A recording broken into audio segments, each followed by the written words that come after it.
اعوذ باللہ من الشیطان الرجیم بسم اللہ الرحمن الرحیم رب اشرح لی صدری ویسر لی امری واحلل عقدۃ من لسانی یفقہوا قولی۔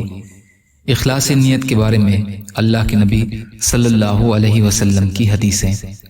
حضرت سعد بن ابی وقاص رضی اللہ تعالی عنہ روایت کرتے ہیں کہ رسول کریم صلی اللہ علیہ وسلم نے ارشاد فرمایا، تم جو کچھ اللہ تعالیٰ کو راضی کرنے کے لیے خرچ کرتے ہو تمہیں اس کا ضرور ثواب دیا جائے گا، یہاں تک کہ جو لقمہ تم اپنی بیوی کے منہ میں ڈالتے ہو اس پر بھی تمہیں ثواب ملے گا۔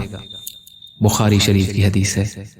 حضرت اسامہ رضی اللہ عنہ فرماتے ہیں کہ میں اور سعد، ابی بن کعب اور معاذ رضی اللہ تعالی عنہ رسول کریم صلی اللہ علیہ وسلم کی خدمت میں حاضر تھے کہ آپ کی صاحبزادیوں میں سے کسی ایک کا قاصد یہ پیغام لے کر آیا کہ ان کا بچہ نزع کی حالت میں ہے۔ اس پر رسول اللہ صلی اللہ علیہ وسلم نے صاحبزادی کو کہلا بھیجا، اللہ تعالیٰ ہی کے لیے ہے جو انہوں نے لے لیا، اور اللہ تعالیٰ ہی کا ہے جو انہوں نے عطا فرمایا ہے، اور اللہ تعالیٰ کے یہاں ہر چیز کا وقت مقرر ہے، اس لیے وہ صبر کریں اور اس صدمے اور اس صبر پر جو اللہ تعالیٰ کے وعدے میں ہے ان کی امید رکھیں۔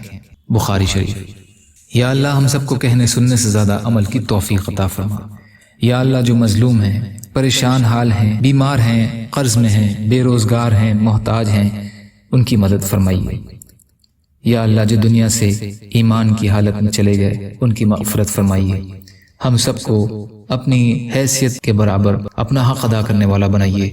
یا اللہ ہمارے سب سے اچھے اعمال ہمارے آخری اعمالوں کو بنا دیجیے برحمتک یا ارحم الراحمین۔ لا الہ الا اللہ محمد رسول اللہ۔ السلام علیکم۔